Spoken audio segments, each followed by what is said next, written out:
अमरीकी तारीख का शायद सबसे बदनाम और सबसे पुरस्कार कातिल ज़ोडिएक किलर। इसकी शनाख्त आज तक एक मुअम्मा बनी हुई है। लेकिन सोचिए, अगर हम इस सर्द केस को एक अलग नज़र से देखें, एक जदीद क्रिमिनल प्रोफाइलर की आंख से। चलें, कोशिश करते हैं इस भूत के पर्दे के पीछे झांकने की और उस इंसान को ढूंढने की जो वहां छुपा हुआ है। इस कहानी को शुरू करने के लिए कातिल के अपने लफ्जों से बेहतर क्या हो सकता है। देखिए, इसका पहला ही पैगाम जो डी कोड हुआ वो सीधा उसके दिमाग की तरफ इशारा करता है। ये साफ था कि ये सिर्फ कत्ल नहीं थे, नहीं, ये एक नफ्सियाती खेल था, एक ज़हनी जंग जो वो पुलिस और अवाम दोनों के साथ खेल रहा था।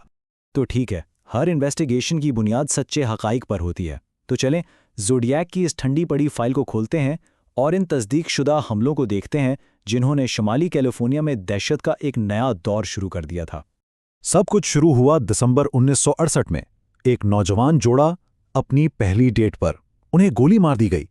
फिर कुछ ही महीनों बाद जुलाई 1969 में एक और जोड़ा, बिल्कुल वैसा ही हमला, लेकिन फिर उसने अपना तरीका बदल दिया। सितंबर में लेक बेरिसा में उसने चाकू का इस्तेमाल किया, एक जोड़े पर बेरहमी से वार किए और फिर आखिरी हद भी पार कर दी। अक्टूबर में वो शहर के बीच में आ गया। सैन फ्रांसिस्को में एक टैक्सी ड्राइवर का कत्ल। हर हमला इसके बढ़ते हुए एतमाद और उसकी बढ़ती हुई वहशत का सबूत था। अच्छा, तो अब इन कत्लों की तफसीलात से आगे बढ़ते हैं। एक क्रिमिनल प्रोफाइलर के लिए क्या हुआ से ज़्यादा ज़रूरी सवाल क्यों हुआ होता है। और ये हमले, ये बेतरतीब नहीं थे, बिल्कुल नहीं। इनमें एक पैटर्न था, एक ख़ास तरीका जो कातिल की सोच, उसकी नफ्सियात की पहली झलक दे रहा था। इन्वेस्टिगेटर्स ने बहुत जल्द इन पैटर्न्स को जोड़ना शुरू कर दिया। देखें, टारगेट कौन थे? नौजवान जोड़े। कहाँ? सुनसान जगहों पर, जिसे लवर्स लेन्स कहते हैं। वक्त अक्सर हफ्ते के आखिर में। और एक और चीज़, हमले अक्सर पानी के करीब होते थे। इस सबसे क्या तस्वीर बनती है? शायद एक ऐसा शख्स जिसे रोमांस से, मोहब्बत से नफरत थी, और ख़ास तौर पर औरतों से, क्योंकि ये भी देखा गया कि हमलों में अक्सर मर्द बच जाते थे। मगर जैसे ही पुलिस को लगा कि वो इसका पैटर्न समझ गए हैं, उसने गेम ही बदल दी। टैक्सी ड्राइवर पॉल स्टाइन का कत्ल, उसने सब कुछ बदल दिया। अब वो सुनसान इलाकों से निकलकर शहर के दिल में आ चुका था। यह सिर्फ एक कत्ल नहीं था, नहीं, ये एक ऐलान था, एक पैगाम था कि अब मैं कहीं भी, किसी को भी निशाना बना सकता हूं।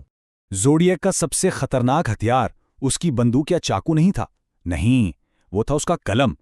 वो जानता था कि जिस्मानी तकलीफ से कहीं ज्यादा ताकतवर चीज है खौफ। उसके खत, उसके कोड्स, ये सब एक सोची समझी चाल थी। मीडिया को कंट्रोल करना, पुलिस की बेइज्जती करना और पूरे शहर को अपनी दहशत के जाल में फंसाना। और यहां हमें इसकी जहनी सलाहियत में एक जबरदस्त जंप नजर आता है। इसका पहला कोड 408 साइफर, वो तो एक आम से स्कूल टीचर और उनकी बीवी ने सिर्फ एक दिन में हल कर लिया। लेकिन उसके बाद जो कोड आया 340 साइफर, वो इतना मुश्किल था कि दुनिया के बेहतरीन एक्सपर्ट्स को इसे तोड़ने में 51 ईयर्स लग गए। जी हां, 51 ईयर्स। और ये जाके 2020 में जदीद कंप्यूटर्स की मदद से हल हुआ। इससे क्या पता चलता है कि वो सीख रहा था और पहले से कहीं ज्यादा खतरनाक हो रहा था।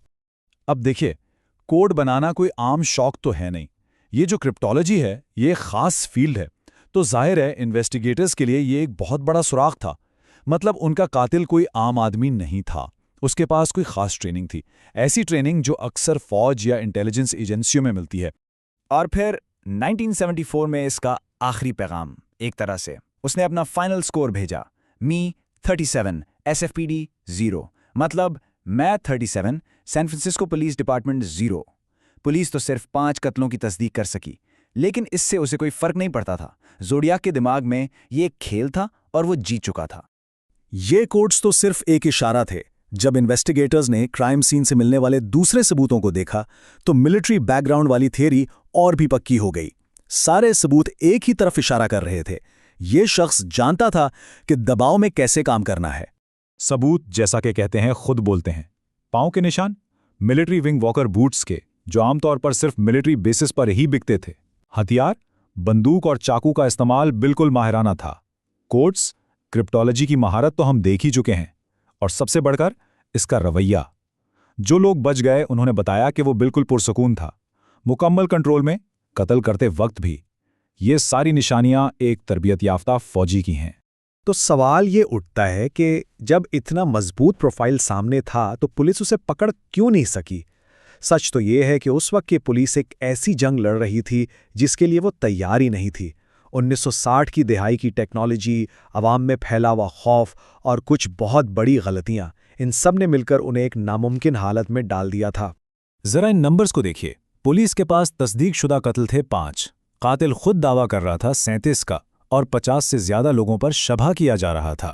ये इन्वेस्टिगेशन नहीं थी, ये अफरा तफरी का आलम था, और ज़ोडिएक ने ये धुन जानबूझकर फैलाई थी ताकि पुलिस इसमें भटक कर रह जाए।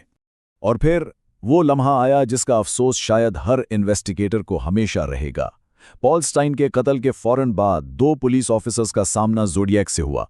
उन्होंने उसे रोका भी, लेकिन एक गलत रेडियो डिस्पैच की वजह से, जिसमें मुश्तबा शख्स को अफ्रीकी अमरीकी बताया गया था, उन्होंने उसे जाने दिया।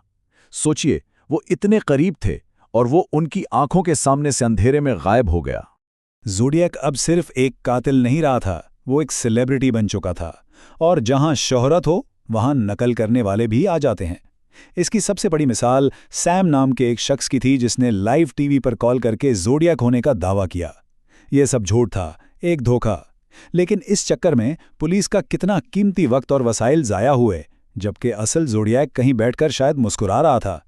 तो अब हम आते हैं आखिरी और सबसे बड़े सवाल पर।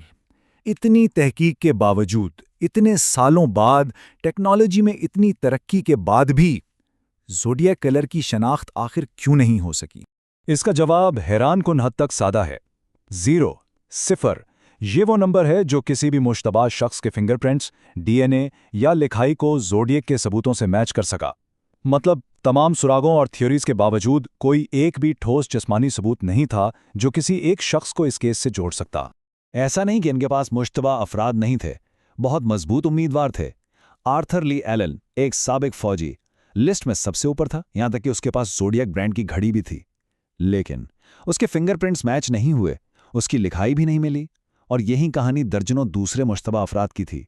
हालात के सबूत तो बहुत थे, लेकिन वो आखिरी नाकाबिले तरदीद सबूत वो कभी नहीं मिला। तो आखिर में हम इसी सवाल के साथ रह जाते हैं। डीएनए और जदीद फोरेंसिक के इस दौर में, जहां सालों पुराने केसेस हल हो रहे हैं, क्या ज़ोडिएक की शनाख्त हमेशा एक राज ही रहेगी? क्या वो वाकई एक भूत था जो सिस्टम में घुसकर गायब हो गया? ये एक ऐसा मुअम्मा है जो आज भी इन्वेस्टिगेटर्स और क्राइम के शौकीन सबको परेशान करता है। और शायद ये एक याद दहानी है कि कुछ राज शायद हमेशा राज ही रहते हैं।